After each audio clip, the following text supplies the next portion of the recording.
Olá, estamos muito felizes de ter vocês aqui no primeiro episódio, no episódio piloto do B2Bench.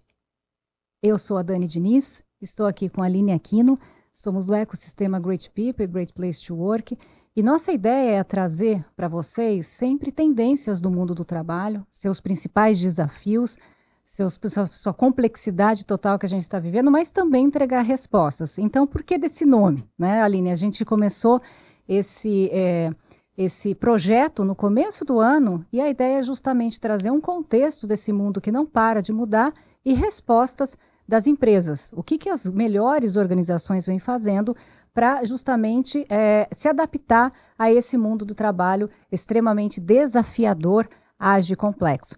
Como eu disse, eu sou a Dani Diniz, sou diretora de conteúdo e relações institucionais, sou mãe do Léo, que tem 13 anos, quase 14 anos, estou há 8 anos no ecossistema, e a Aline aqui está comigo, vou deixar ela se apresentar, tem uma longa estrada nesses anos todos aqui no ecossistema, Great Place, Great People, a gente vai explicar um pouquinho disso também. Seja bem-vinda, Aline.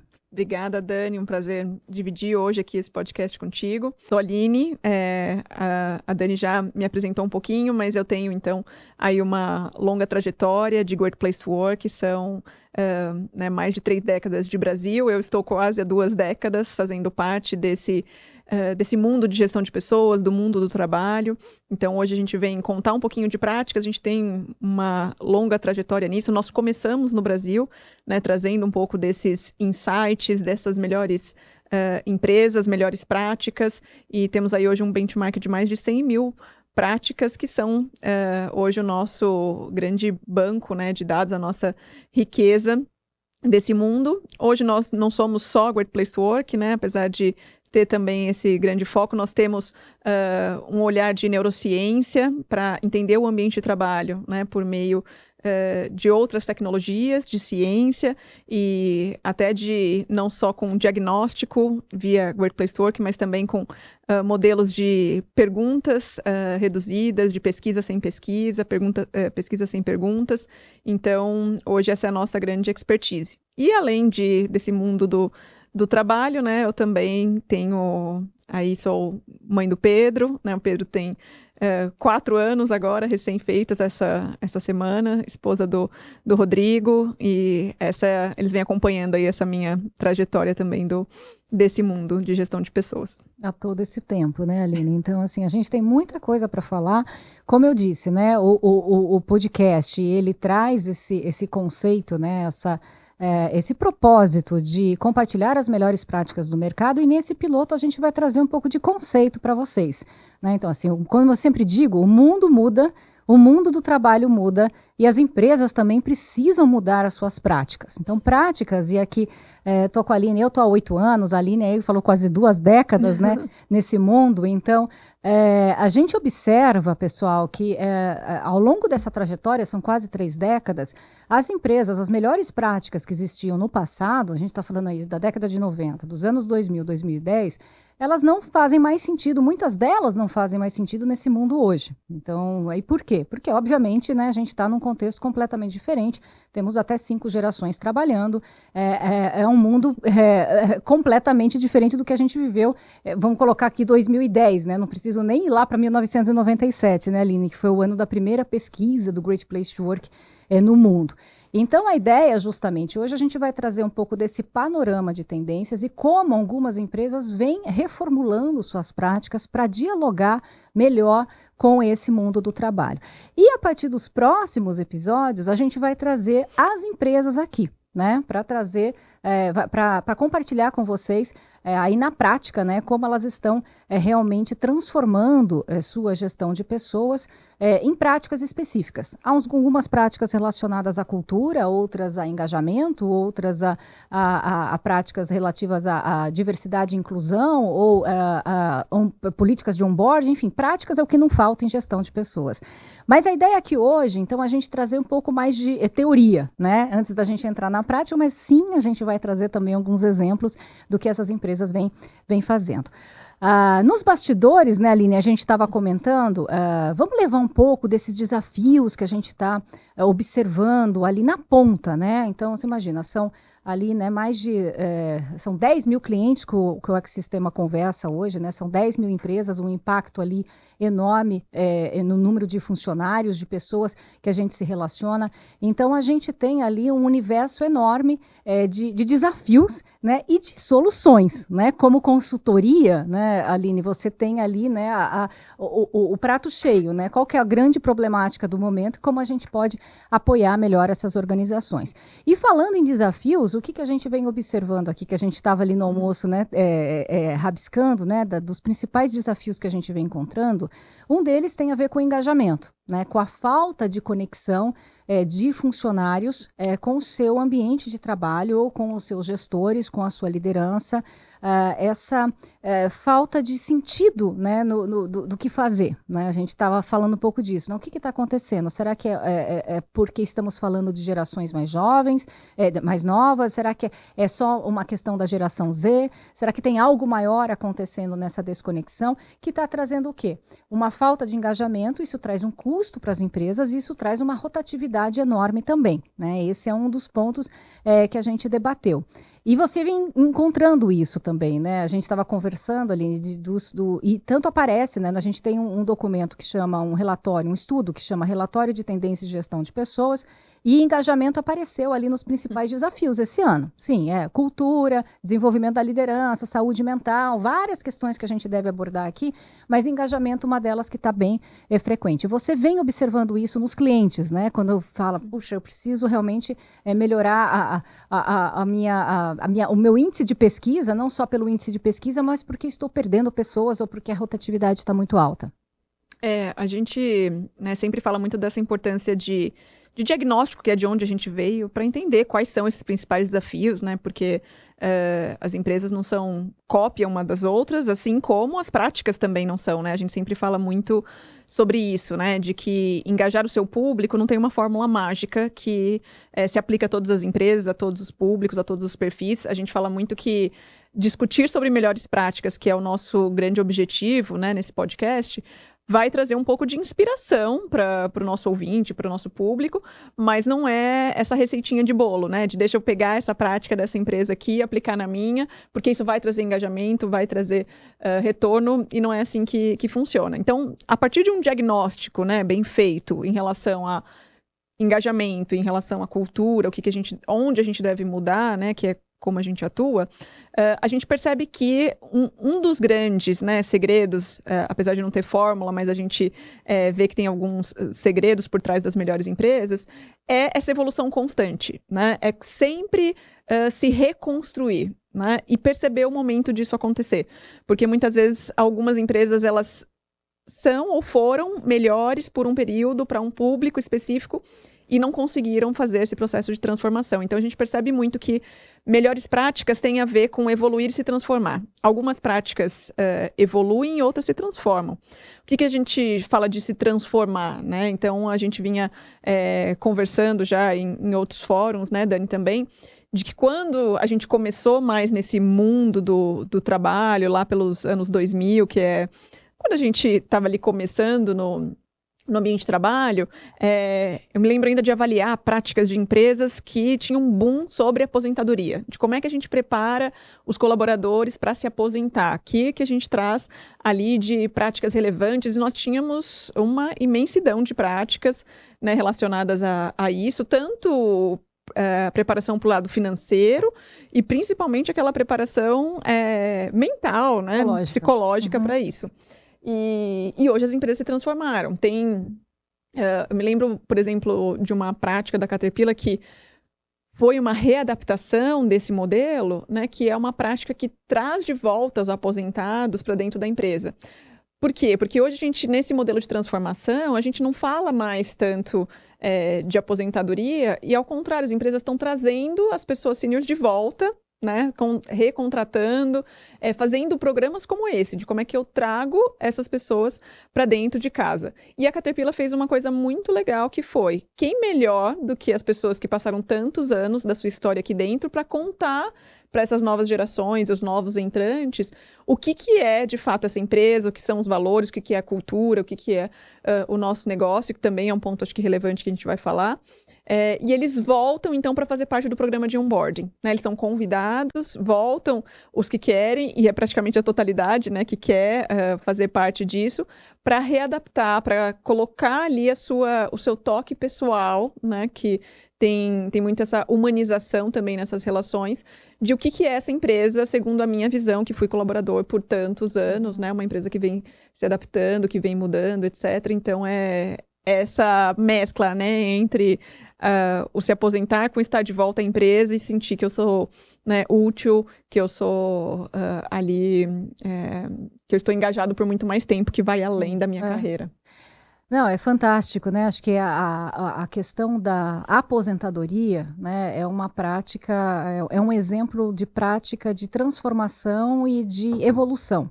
Né? A gente vê essas duas coisas, como a Aline colocou aqui, as práticas elas transformam ou evoluem ao longo do tempo para se adaptar a essa mudança que a gente está vivendo. Né? O mundo do trabalho não é o mesmo dos anos 2000, né? Nem as pessoas são as mesmas. Então, a gente tem uma tecnologia que vem correndo de forma exponencial, né? Moldando uma nova sociedade que busca novas respostas e, portanto, as organizações estão lá correndo para criar respostas que sejam compatíveis a essas novas demandas. E é isso que a gente vê aqui. A questão da aposentadoria, a Aline trouxe o exemplo da Caterpillar, a gente via, como ela disse, né, lá atrás, era o máximo as empresas que tinham o chamado Programa de Preparação para Aposentadoria, em que fazia sentido no mundo em que a expectativa de vida era menor, né, e que as pessoas batiam lá os seus 60 e poucos anos, elas realmente saíam de forma orgânica da organização.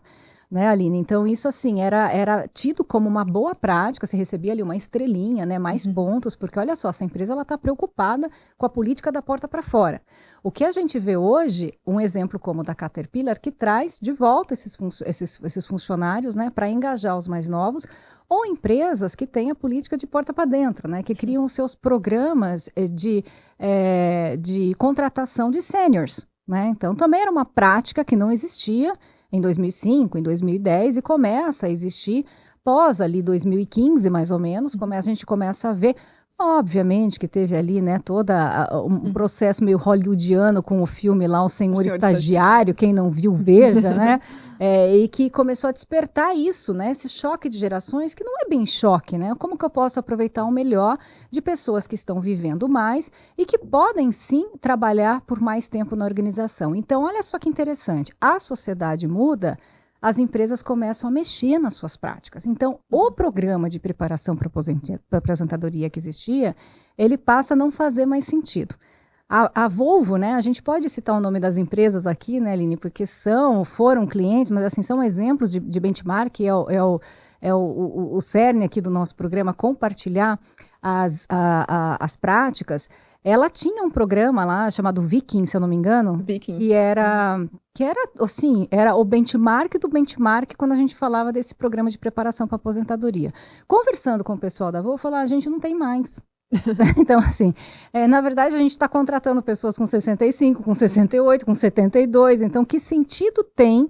Olha só como é interessante essa questão da prática que evolui ou se transforma. E a aposentadoria é só uma delas, né, Aline? A gente tem outras ali que a gente quer trazer aqui para vocês. Sim, com certeza, Dani. E ao mesmo tempo que tem, acho que essas práticas, né, que se transformam, tem algumas que evoluem e tem algumas que não mudam na sua essência, no que a gente espera delas, né? Por exemplo, quando a gente fala de escutar as pessoas, né? O diálogo, a conversa, isso é algo que a gente diz que nenhuma inteligência artificial vai substituir, né? Essa escuta sincera que um ser humano pode ter em relação ao outro e como, de fato, fazer ações em cima disso. Então, essas práticas de escuta ativa, de escuta sincera do colaborador, são práticas que nós víamos no passado e continuamos vendo, continuamos valorizando como práticas essenciais. Elas também têm as suas adaptações, se a gente, né, puder chamar assim, porque a gente via muito práticas ligadas à avaliação de desempenho, ao feedback, olhando como um momento único, exclusivo ali ao ano, como é que a gente gerencia o desempenho e a carreira das pessoas com aquela conversa, etc. E a gente vê, inclusive por meio dos nossos dados, das nossas pesquisas, que quanto mais conversas, né, os líderes têm com as pessoas, mais engajadas elas estão. Ou seja, a gente sai daquele cenário de o momento do feedback para o diálogo constante que eu tenho com a minha liderança, né? Que isso facilita, inclusive, essa criação de conexão, que é um dos desafios que a gente vê, né? De tendências aí de gestão de pessoas, de como é que como é que a gente prepara o líder para criar essas conexões e fazer bem uma gestão de pessoas. Então, a gente tinha, né? Desde aquela prática do feedback em si, e quando a gente fala dessas de diálogo, eu me lembro de algumas que tentaram tornar esse processo um pouco mais leve. Porque quando a gente fala de feedback, né, tem até os jargões negativos aí para se referir a isso, ou seja, as pessoas, algumas, né, dão aquela travada, entram em pânico. Eu já, ao fazer, né, vários momentos de feedback com pessoas da equipe, sempre entra aquele quebra-gelo, aquela brincadeirinha, e aí, né, tô na folha ainda, tô com o meu login ativo, ou seja, tem um pouco desse peso, né? estigma, tem um peso. Então, as empresas tentam, né, nesses últimos anos, criar um pouco dessa leveza, trazer mais leveza para essa prática. Eu me lembro que a Electrolux, em um momento, também criou uma campanha com um mascotinho para o feedback, que era um monstrinho lá, roxo, bonitinho. E a campanha era: feedback não é monstro, feedback é fera. Né, se você encarar dessa forma.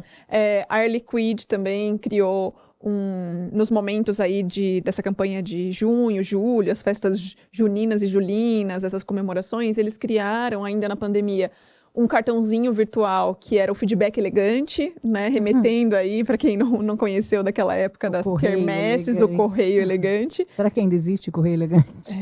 Pior que existe, viu? Porque eu tive aí na festa junina do meu filho no ainda sábado tem. E tinha R$5 para mandar um correio elegante. Acho que eu pensei, é o custo do papel, porque, né, o WhatsApp tá mais barato. E aí a gente cria, então, essa prática do correio elegante, né, do feedback elegante, para as pessoas compartilharem ali seus feedbacks. Claro que, né, isso traz mais até o efeito apreciativo do reconhecimento, mas é uma maneira também de você colocar isso em pauta, em discussão, né?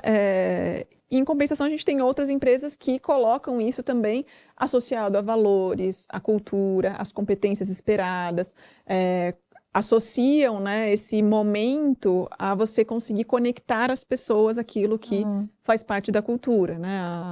A própria Eurofarma criou também esse modelo mais focado em reconhecimento, porque qualquer colega podia fazer para qualquer outro par, independente de nível, né? Então não era só do líder para o liderado, mas eram lá reconhecimento por competências e valores. As pessoas entravam numa plataforma, entram, né, nessa plataforma virtual, escolhem lá uma das competências, reconhecem os seus colegas ou superiores ou subordinados, a plataforma envia automaticamente aquele reconhecimento para aquela pessoa e também para o líder, né, de quem está sendo reconhecido e de quem reconheceu, para que isso vire uma cultura, né, um pouco mais geral. Então, enfim, a gente tem aí bastante desses mecanismos, né, de escuta, de diálogo, e isso acho que permanece e tende a continuar.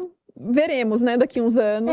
Não, eu acho que sim, acho que assim, o feedback aí é um exemplo, né, Aline, de prática que ela se transforma, né, ela não morre, né, não se transforma não, evolui, né, a gente está trazendo essas dois pontos, é aquela que se transforma, ou seja, não é mais assim, cria outra, ou evolui.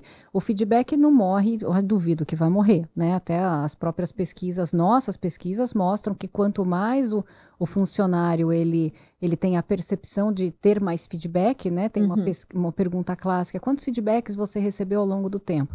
Quanto maior o número de feedbacks, maior a relação de confiança que ele tem com a empresa, né? Então, é justamente indo na linha da evolução. Se antigamente era uma avaliação de desempenho e um momento de feedback estruturado e aquele medo em torno, isso está sendo diluído ao longo do tempo, né? Ao longo do ano, a gente tem mais conversas com as pessoas e que a gente nem chama mais de feedback, né? Algumas empresas têm chamado de diálogo fluido, né? Diálogo ativo. Então, assim, bem ou mal, é um feedback que você está dando ali um reconhecimento, ou um presta atenção, olha bem assim e tal, mas é um diálogo constante. Então, né, nesse sentido, é uma evolução de uma prática que nasce de uma forma mais estruturadinha, mais encaixotada, muito ligada a uma avaliação de desempenho, que, entre parênteses aqui, né, também tem mudado ao longo do tempo, né, e hoje ela vem sendo diluída ali nas organizações, nas melhores organizações, né, que vem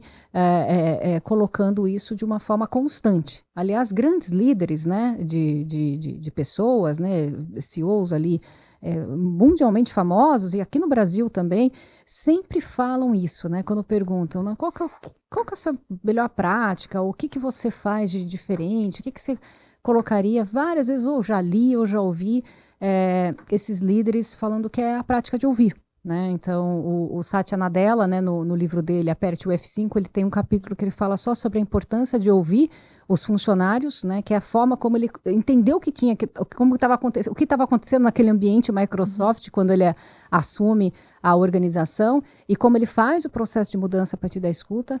Aqui no Brasil também a gente já ouviu alguns líderes, né, clientes nossos falando, CEOs falando que a melhor prática minha é estar junto do funcionário, ouvindo no dia a dia, ali no chão mesmo, para entender esse pulso da organização. Então, acho que não morre, não. Eu acho que ela só aumenta. Tem outra prática, né? Tem outra aqui trazendo conceitos e práticas para vocês, que a gente falou, né, Aline, que é sobre a customização. É algo que a gente tem observado na gestão de pessoas de uma forma geral. Quando a gente olha para a história da gestão de pessoas, é que se lá atrás a gente tinha uma gestão mais massificada, em que eu crio políticas e práticas que valem para todo mundo de forma igual, né, dividido talvez por cargos, né, então a cargo ali, né, C-level tinha algum tipo de benefício, algum tipo de conduta, o meio da pirâmide tinha outro tipo e a base da pirâmide outro tipo, então assim, o RH era muito mais fácil de se fazer. Hoje está muito mais complexo, porque a gente está indo para uma gestão mais customizada, mais personalizada. E diante disso, isso acaba cascateando para algumas práticas também, que a gente estava até aqui lembrando, né, de, poxa, a questão dos cartões de reconhecimento, de conhecer individualmente cada um, que vai para práticas de reconhecimento e para práticas também que diz respeito até carreira, né? Então, assim, quanto mais você conhece pessoalmente cada um da sua equipe, você pode direcionar melhor as carreiras dessas pessoas dentro da organização e de uma forma mais ousada até para fora da organização. Perfeito, Dani. Acho que esse mais ousado para fora da organização... É difícil. É difícil, mas às vezes é preciso, né? Muitas vezes a gente vê lindos programas de onboarding, né? Eu já vi várias palestras suas em que você traz, inclusive, esse exemplo, né? De como é que você valoriza o funcionário também da porta para fora, porque aquele começo, né, de relacionamento, de namoro, sempre é mais coloroso, é mais fácil, mas como é que você faz esse employee experience, né, que a gente chama aqui do people experience, ser caloroso do começo ao fim, inclusive quando funcionário e gestor optam por não continuar ali aquela trajetória. Mas voltando ao assunto customização, né, estar mais conectado às pessoas, no fim das contas, esse é um grande papel do líder, né? De conhecer, de fato, quem são as suas pessoas. Sabemos que tem empresas que têm uma dificuldade enorme, né? Que tem, às vezes, líderes com centenas de colaboradores. Isso traz, sim, o seu grau de dificuldade, por isso que a gente até avalia, né, de maneira separada, ali, diferenciada, empresas médias e de grande porte. Mas, quando a gente conhece, de fato, o colaborador, ou quando ele se sente conhecido, né, porque, às vezes, você usa também de alguns mecanismos para fazer com que isso aconteça, né? Algumas práticas, por exemplo, que as empresas criam para fazer isso acontecer. Me lembro de um caso que você vivenciou no nosso programa Visitas, né, que você havia me contado, que era uma prática da Hyundai, de quando eles lançaram um dos novos veículos, e no lançamento, né, eles trouxeram esse veículo para dentro da empresa, né, numa exposição. Então, primeiro o funcionário vai conhecer o que cria mais essa identidade, esse propósito, essa conexão com a empresa, e ao chegar perto desse novo veículo, o veículo falava, né? Eles colocaram ali um mecanismo para o veículo conversar com aquela pessoa, chamando-a pelo nome, falando alguma característica, né, de tempo de casa, área, ou alguma coisa interessante sobre aquela pessoa, e assim ia. Então, todas as pessoas queriam chegar perto para saber, né, o que ele vai falar de mim, como é que ele, como ele me conhece de fato, né? Claro que tinha ali pessoas do RH por trás, e tá aí, né, um dos grandes méritos do RH, que é se conectar de fato com as pessoas, né? Aquele olhar. A gente foi de um 880 do RH também, né? O RH precisa ser só estratégico, olhar para o negócio. E a gente voltou muitas vezes, né? O RH precisa ser humanizado, precisa olhar para as pessoas. É para isso que essa área de fato surgiu. E esse foi um modelo ali que eles criaram, né? De personalização. Assim como também em outros momentos, né? Eu me lembro que você compartilhou com a gente também, quando eles fizeram uma festa de final de ano, né? E aí usaram lá as cores da empresa para fazer os brindes dessa festa, inclusive para as crianças, que é um grande momento também, né? Como cultura deles, o dia em que eles recebem a família na fábrica, na empresa, né? E festejam junto com a família. E uma das crianças perguntou, né? Mas por que só tem mochila azul? Porque o logo da empresa é azul. Tá bom, então por que a gente não faz, né, diferente? Por que a gente não traz até um pouco desse tom de diversidade, de que as pessoas, né, são diferentes, gostam de coisas diferentes? E aí eles, né, no próximo ano, criaram opções diferentes, cores diferentes, etc. Que são detalhes, mas é para mostrar que essa customização, esse olhar para o indivíduo, ele, né, deveria estar presente em toda a trajetória da empresa, enfim. E isso me lembra até também uma outra prática que a Takeda criou para ajudar o líder nessa personalização, que é, a cada aniversário de tempo de casa, o líder recebe um e-mail que vem, né, automático do RH, vem lá um certificado que ele pode, né, imprimir ou enviar, preencher, para mandar os parabéns para aquela pessoa pelo aniversário de casa, por mais um ano completado. Ele tem lá um budgetzinho pequenininho disponível que ele pode comprar um mimo, fazer ali, comprar um bombom, pagar um almoço, alguma coisa, mas faz com que o líder lembre dessa pessoa, lembre do aniversário de casa, e aí o tom de personalização não veio do RH, veio do líder, né, que recebeu ali naquele modelo automático de ser algo com que ele conseguiu se conectar de fato com as pessoas. Muito legal. Muito legal. Essa da Hyundai, eu lembro de ter visto o vídeo, né, que eles mostraram essa prática, e além do funcionário ficar emocionado, né, porque você imagina, né, era um carro, não sei se era o HB20 e tal, falando, oi Aline, tudo bem? Então, você me ajudou a fazer esse câmbio, né? Então, assim, era engraçada, e a pessoa ficava curiosa ainda, tipo, da onde tá vindo essa voz? Como é que essa pessoa sabe quem sou eu? O que eu faço aqui dentro? Então, isso também, essa customização que gera o pertencimento.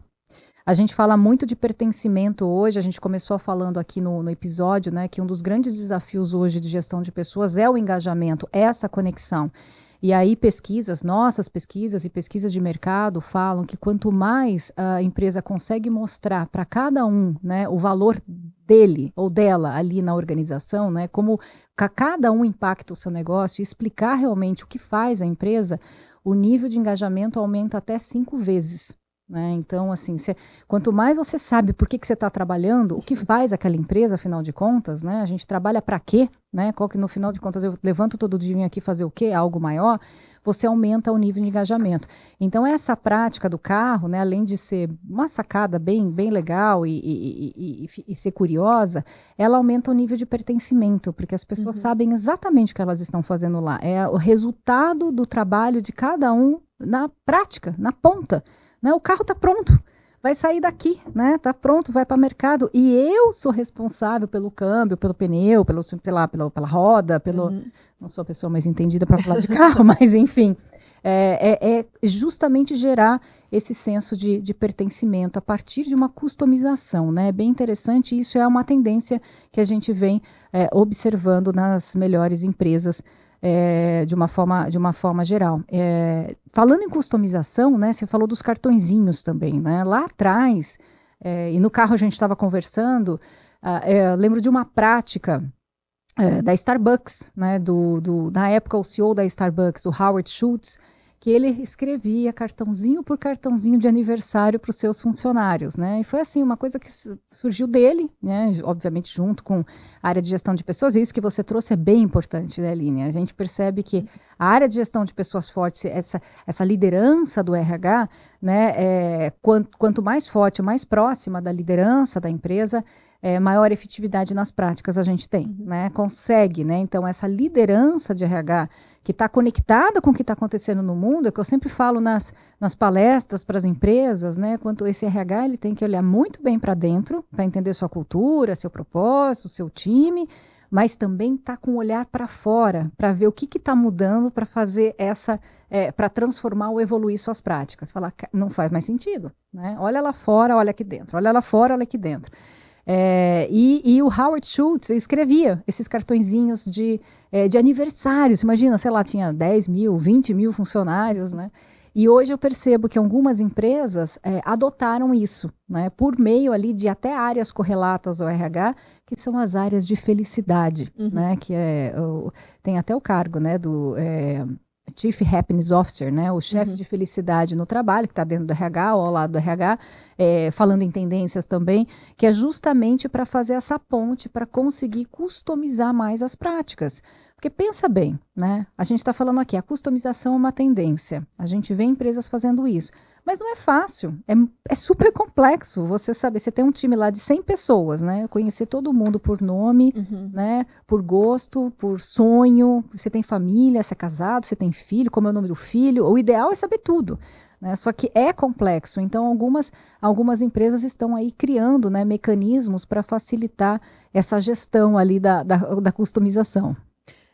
Você sabe, Dani, que você foi contando agora essa prática, né, do CEO da Starbucks, e para algumas coisas eu sou muito ainda analógica, né, adoro um papel, caneta, escrever, e você vê mesmo a gente que está ali, né, mergulhado nesse ambiente de melhores práticas, como isso ainda tem um efeito, porque me lembrou agora no final do ano que eu comprei aqueles cartõezinhos antigos de Natal que tocam musiquinha, lembra de sei lá quantos anos que eu me lembro da época que eu estava na escola ainda, que eu recebia, e eu comprei aquilo e escrevi para as pessoas da minha equipe, né, foram uns 16 cartões, então não foram 10 mil cartões como do CEO da Starbucks, né, mas mesmo assim deu um trabalho que eu me lembro, né, de ficar lá uma tarde toda ali no sofá escrevendo e personalizando as mensagens, porque, né, de fato eu conheço as pessoas, e me lembro das mensagens depois de agradecimento que muitos deles, né, apesar de conhecer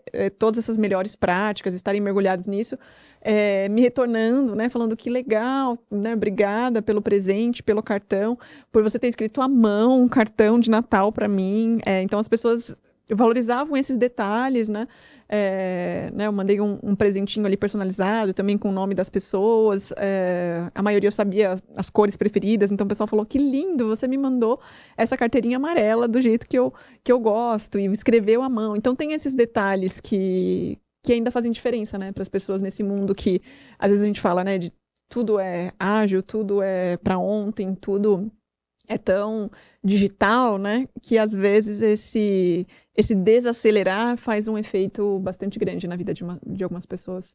Não, bom, você é super especialista nisso, né? A gente pode fazer um episódio só sobre liderança com a Aline, porque vai ser maravilhoso, mas aí a gente entra nesse outro ponto, né, que é a prática relacionada à liderança, porque isso tem a ver com o líder ou a líder que está ali conhecendo. Você falou, o cartão customizado não é só comprar e escrever à mão, é escrever o que faz sentido para cada um dos 16 e dar o presente personalizado para cada um dos 16, né? Então, esse olhar atento da liderança é um ponto aí, pegando novamente como a gente abriu aqui o episódio. Estamos com uma crise de engajamento, as pessoas estão desconectadas. Uma das questões tem a ver com essa falta de conexão que elas sentem com a própria liderança. Então, quando você tem uma liderança que conhece cada um, né, a ponto de customizar e ter um diálogo, né, que faça sentido para cada uma dessas pessoas, esse profissional vai falar, não, essa líder, né, ela presta atenção em mim, ela sabe quem eu sou. Então, como você falou, às vezes faz sentido total nesse mundo que a gente vive, né? Acelerado, né? Entender que, cara, primeiro a gente falou de propósito aqui, senso de pertencimento. Eu sei o porquê que eu trabalho, né? A empresa está mostrando para mim o que a gente faz nesse mundo, qual que é a nossa diferença. Em segundo lugar, o meu líder sabe quem eu sou, né? Então, aqui a gente está trazendo o quê? Práticas, né, que acabam dando a resposta para um desengajamento, né? Como é que eu transformo um desengajamento, uma desconexão, que é um problema de hoje, né, que é um desafio das organizações em solução. Então, aqui está um excelente exemplo, desenvolver e capacitar a liderança para ter esse olhar, né, mais customizado. E desenvolver e capacitar a liderança não é à toa que aparece nesse estudo que eu comentei do relatório de tendências como a primeira, né, prioridade na área de gestão de pessoas há 3 anos. Há 3 anos isso está lá na listinha, no primeiro item do RH. Né? Eu preciso capacitar, ter líderes mais assim, né? Uma liderança que enxergue que enxerga a sua equipe na integridade, que vai além do que a gente fala do cargo, do crachá, né, do título, né, que tenha um diálogo constante, a gente já trouxe aqui, né, que não espere só o feedback anual, né, que conheça as pessoas e que pergunte o sonho. Aí eu queria falar de sonho, Aline, né, porque a gente passou por isso, né, pessoalmente ali no ecossistema, né, com o nosso CEO, teve uma rodada que ele fez com a gente, perguntando qual que era o sonho de cada um, e ele não está sozinho, né? Algumas organizações a gente percebe que tem feito isso também, não só nas avaliações de desempenho, algumas usam a avaliação de desempenho, o tal do feedback mais estruturado, para incluir essa pergunta, mas estimulando que as suas lideranças descubram quais são os sonhos dos seus funcionários, como uma forma de customizar melhor essa relação. Né? Queria que você falasse um pouquinho disso também. É muito legal essa questão dos sonhos, né? Eu me lembro uma época que eu visitei a Nestlé e eles tinham uma árvore de Natal que era a árvore dos sonhos. E lá as pessoas penduravam, quem quisesse, é claro, né? Expor seus cartõezinhos com os seus sonhos. Várias empresas criaram esse modelo de mostrar os sonhos. O Sírio-Libanês, eu lembro que tinha também uma árvore ali que as pessoas colocavam, né, os reconhecimentos, os sonhos, as conquistas, que eram como se fossem as folhas daquela árvore. E qual que, além do líder conhecer, né, o que era legal de criar essa conexão entre outras pessoas, e umas ajudavam ali quase uns aos outros olha, né, eu vi que o seu sonho é levar os seus pais para uma viagem, eu vi que agora você tem essa promoção aqui de comprar um combo de passagens. Então, é quase que, de novo, né, voltando à humanização, trazer esse olhar para todo mundo. E quando a gente fala desse conhecer, de estar conectado, né, dos sonhos, a gente traz muito desse olhar que muitas vezes só o líder consegue ter. Que aí você pode ter, né, o líder ali da felicidade, uma área de felicidade, uma área de RH, uma área de gestão, mas só o líder consegue, de fato, conhecer a fundo o perfil, o sonho, a característica, aquele olhar do indivíduo mesmo, para poder se conectar com aquelas pessoas, né? Uhum. A gente passou por essa rodada, né, perguntando qual era o sonho em 5 ou 10 anos, alguma coisa assim, porque você cria justamente essa conexão. E o sonho, às vezes, pode ser, né, sei lá, criar meu próprio negócio. E a gente falou aqui, né, da ousadia de um gestor ou de uma empresa em evoluir essa relação com o seu profissional, com o seu funcionário, com o seu time, até o ponto de ter a melhor carreira para dentro ou para fora, né? E o para fora seria justamente isso. Você quer ter o seu próprio negócio? Como é que eu vou ajudar você, então, a sair da empresa, né? Chega nesse nível, que é, assim, gente, é um nível de maturidade que a gente dificilmente encontra ainda nas organizações, mas que chega até a gente pensar nisso, né? De repente, o sonho da pessoa realmente é ter o seu próprio negócio, e um líder extremamente maduro, poxa, vamos apoiar você aqui, às vezes você pode criar seu próprio negócio dentro da própria empresa, dependendo da estrutura, dependendo do negócio. Né, a gente observa isso e entregando também questões mais simples, né? Então aqui eu falei do extremo, né, de que eu quero ter meu próprio negócio e sair, ou eu quero mudar de área, né? Eu tô em RH, mas meu sonho sempre foi trabalhar em marketing, ou eu tô em marketing, mas eu queria ter uma experiência em vendas, né? A gente vê hoje e hoje é muito mais fácil fazer isso, né? Porque a gente tinha antigamente carreiras muito mais lineares e previsíveis, e hoje as pessoas elas mesclam, né, suas carreiras, né? Elas entram num lugar e não necessariamente devem fazer carreira exatamente na mesma função, na mesma área, e muitas vezes nem no setor, né? Tem pesquisas ali mostrando que, inclusive, muitas pessoas estão essa alta rotatividade que a gente está vendo no mercado, muitas pessoas estão saindo da indústria, indo para serviço, saindo de serviço, indo para a indústria. Então, assim, está mudando completamente. Há uma infinidade de possibilidades, mas para isso a gente precisa se conectar às pessoas.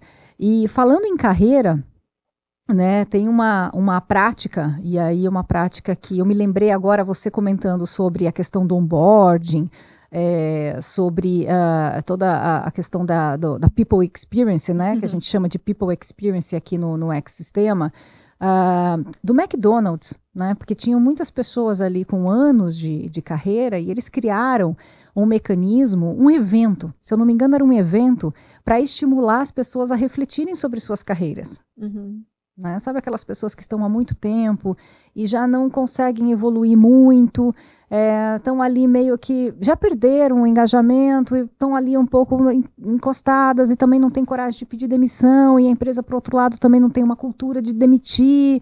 Então, assim, para essa parte, a gente vai criar um evento, que eu não lembro qual que era a periodicidade, se era mensal, se era bimestral, se era semestral, que reunia as pessoas para falar das múltiplas carreiras que essas pessoas poderiam ter ao longo da vida, independentemente delas terem 10 anos de empresa, 15 anos de empresa, 20 anos de empresa, ou terem feito a carreira ao mesmo tempo. Então, estimulando, né, com que elas pensassem sobre suas próprias histórias, né? Então, era uma forma também de você tocar no assunto de uma forma interessante, né? Que a pessoa faça esse autoconhecimento. O autoconhecimento é bem importante nesse processo, e algumas empresas, elas acabam apoiando isso de alguma forma, como foi esse caso aqui do McDonald's.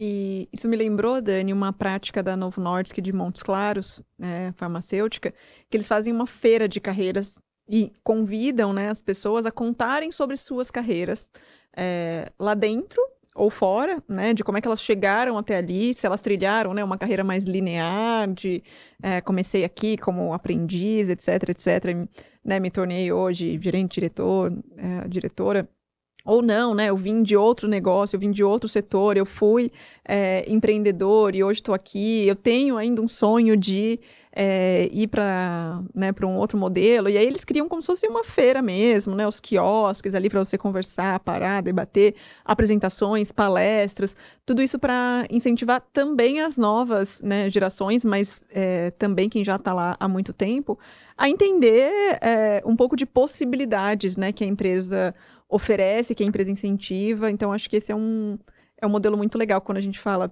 né, como você disse, de carreira, de evolução, de como é que os profissionais hoje se conectam com isso.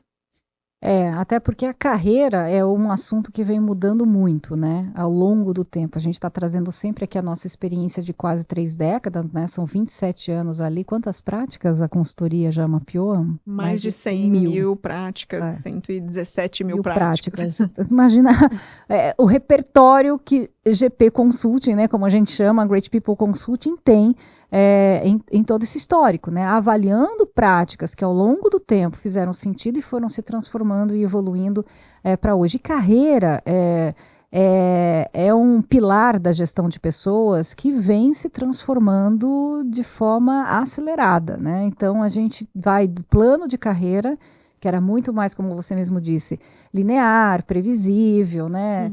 Premia por tempo de casa, entrego lá o PIN, né? Ou relógio, né? Isso tem diminuído também, tá, pessoal? Não é que não exista mais. Então, muitas empresas ainda têm a premiação com o relógio ou PIN e tal, mas também é algo que tem mudado, né? Até o tipo de premiação tem mudado.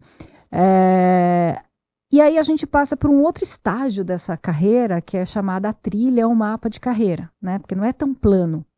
Então, assim, eu saio do plano, que é previsível e linear, e vou para a trilha, que te dou mais caminhos, né? E a gente falava de carreira em Y e carreira em W, né? E carreira com equipe, carreira sem equipe. Então, você pode estar sozinho, pode estar junto, pode ter... E isso vai, assim, eu vejo quase como uma árvore, né? A gente vai tendo cada vez mais galhos nessa relação. E à medida que a gente vem andando nesse mundo de possibilidades, né, em que se você se forma tem uma determinada formação, isso não vai garantir a sua empregabilidade nem 5 anos, se você não estudar e se adaptar a esse mundo, as empresas elas acabam olhando para dentro e falam, tá, e como é que é a minha prática de carreira agora? Né? O que faz sentido para esse mundo agora? E aí a gente sai da trilha e começa a falar do People Experience, né? Então, assim, eu vou criando uma experiência com esses profissionais, oferecendo diferentes experiências mesmo, independentemente do lugar que elas passam, né? Você começa a passar até o ponto que a gente falou aqui, trabalhar para ir para fora. O que a gente está olhando também, né, trazendo como...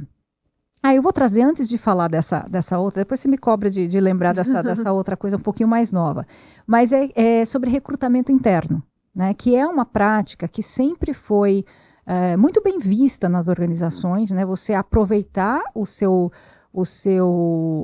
talento interno, né, o seu próprio profissional, antes de abrir a vaga para o mercado, né, e dentre as melhores a gente sempre olhava isso, né, essa empresa tem, a maioria tinha, né, tem programa de recrutamento interno, tem.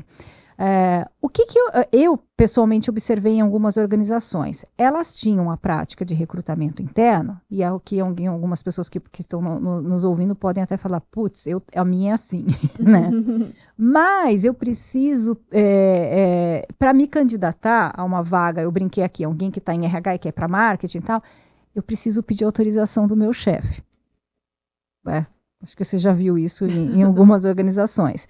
Né, porque senão eu não consigo participar. Então, o primeiro crivo é o chefe lá, dar ok. Se você não tem uma cultura e uma liderança, a gente já falou de liderança aqui, né, customizada, que sabe que o sonho da Aline é mudar de área, o que esse chefe vai fazer? Não, eu não vou perder o meu melhor talento para outra área, ele é meu, né? Então a gente está cuidando de uma... acorrentá-lo aqui. Vamos acorrentá-lo. E aí a gente pode falar da questão da retenção também, tá? Que a gente gosta de falar disso. Então a gente acorrenta, né? E não deixa. Morreu o programa. Morreu a prática. Então, assim, já vi várias empresas que tinham na teoria o programa de recrutamento interno, mas na prática a eficiência era mínima porque você não tinha. Eu fui alvo disso, tá? Eu acho que eu nunca contei isso, mas eu fui alvo disso antes de vir para o Great Place. Eu trabalhei na Editora Abril e eu mudei de revista ali dentro, né, 2 vezes. E para sair de uma e ir para outra foi na 3ª tentativa, mas eu só descobri que foi a 3ª tentativa depois que eu fui, porque as 2 primeiras eu nem fiquei sabendo, porque existia essa cláusula ali, o chefe tem que permitir, e o chefe naquela ocasião não permitia nem a abordagem, né, de se candidatar. Então era muito comum isso, né, eu estou vendo ali um talento que pode ser da organização, e isso é novidade quando a gente fala em prática. Olhar para o talento que seja da organização e não da área, né? E isso mexe em recrutamento interno. Então, como é que você está, né, fazendo o seu recrutamento interno, né? Fica aqui a dica, né, Aline? Com certeza, Dani. Acho que falando, né, dessa questão de carreira interna e do que você falou de se conectar com sonhos, com possibilidades, quando a gente, né, volta a esse olhar de carreira, muitas pessoas, né, não têm esse sonho tão linear como outros acham, que é tão previsível, né? Mas tá aqui, então deixa eu te preparar para ser o próximo a assumir essa posição ou aquela. Mas, de qualquer forma, acho que tem uma coisa legal também ainda, né, para esse olhar linear em alguns momentos, que são os planos de sucessão, de como é que você prepara, né, os seus sucessores para ocupar aquela posição. Então, eu me lembro uma época que o HSBC tinha uma regra em que você precisava ter ali pelo menos 3 sucessores preparados para ocupar a sua posição para você poder ser promovido, para você poder ir para uma outra posição, para uma outra área. Ou seja, né, você se obriga ali a preparar alguém para o seu lugar, que muitas vezes, né, nas empresas é também um tabu, de, opa, se eu deixar essa pessoa aqui tão boa, será que ele vai tomar o meu lugar? Não, eu preciso que ele ou ela fique tão bom para eu conseguir crescer e evoluir, né?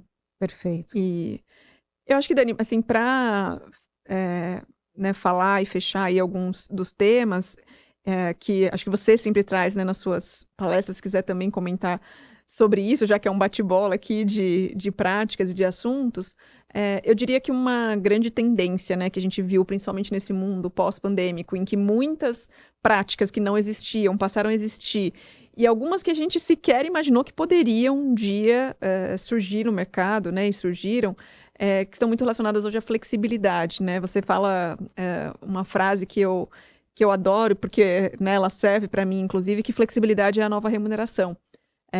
Então, se você quiser comentar um pouco sobre isso, sobre o que, né, a gente tem visto, para a gente fechar o nosso podcast de hoje. Acho que a gente fecha bem, assim, acho que é como uma prática que vem... tá crescendo no ambiente corporativo, e é o que você disse, né, Aline? Acho que no mundo pré-pandemia, a gente jamais imaginaria que uma pessoa, ao entrar numa empresa, ia perguntar: eu tenho que vir trabalhar todos os dias? Né? São quantos dias que eu tenho que vir todo dia para o escritório? Essa era uma pergunta impensável, né? Tipo, como assim, né? Era óbvio que você tinha que vir de segunda a sexta, né? O padrão. Então, hoje, essa pergunta ela faz total sentido. Então, a gente está falando de uma prática, flexibilidade, e assim como carreira, né, que a gente fala de múltiplos contratos, que é como uma árvore, começou de uma forma mais linear, e tem ainda, como você disse, né, tem ainda quem quer o plano de carreira e seguir. Então, ela tem o linear, tem o com mais galho, tem novas formas, a flexibilidade também. Né? Então, existem inúmeros modelos de trabalho. As pessoas, às vezes, confundem um pouco quando a gente fala sobre isso, fala, então está falando do remoto, né? Do home office. Não, home office é um modelo de trabalho. Tem o híbrido, e dentro do híbrido tem o híbrido, né, um dia de casa, 4 na empresa, 3 e 2, ou 2 e 3, né, ou metade do expediente. Também tem várias questões. Tem o presencial 100% com 100% de flexibilidade. Uhum. Né? Então, assim, eu vou, mas eu não tenho um controle total. Né? Tem a jornada reduzida, né, que está se falando mais agora em alguns experimentos. Então, a gente vive num mundo de vários experimentos, de fato, sobre essa jornada, e isso veio para ficar. Eu falo, não é que o home office veio para ficar, né? O conceito de flexibilidade veio para ficar, e essa é uma marca da nova geração. Assim como a marca da geração Y foi a busca por mais propósito no trabalho e mais qualidade de vida, a geração Z, ela vem com uma marca: eu quero mais flexibilidade e liberdade para trabalhar. Então, acho que assim vai ser realmente o legado dessa geração, justamente por ter entrado no mercado de trabalho no momento pré e pós-pandêmico ali, né, na boca da pandemia.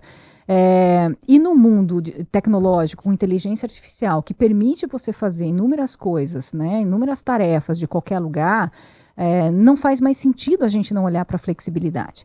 E os nossos números, as nossas pesquisas internas, tanto o relatório de tendências do ecossistema, Great People Consulting vai começar e já está fazendo várias outras pesquisas, Great Place to Work, já 3 décadas aqui a gente falando, olhando para essa questão.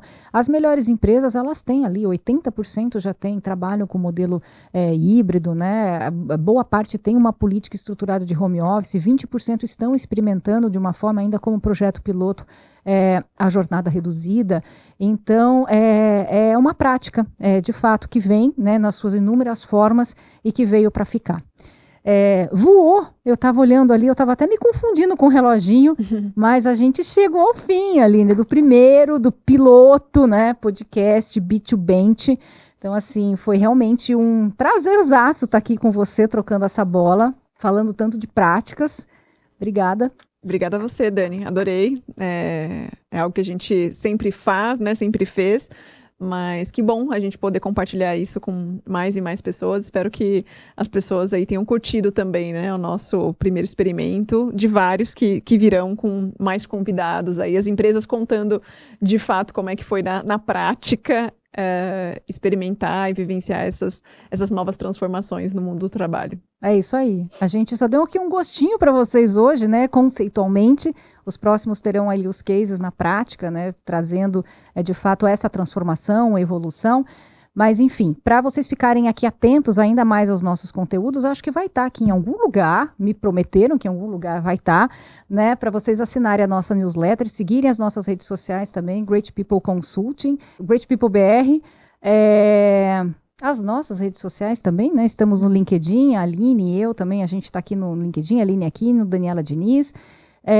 Tudo isso, gente, newsletter, redes sociais, enfim, o que não falta, vai faltar é conteúdo para a gente compartilhar com vocês, e até uma próxima.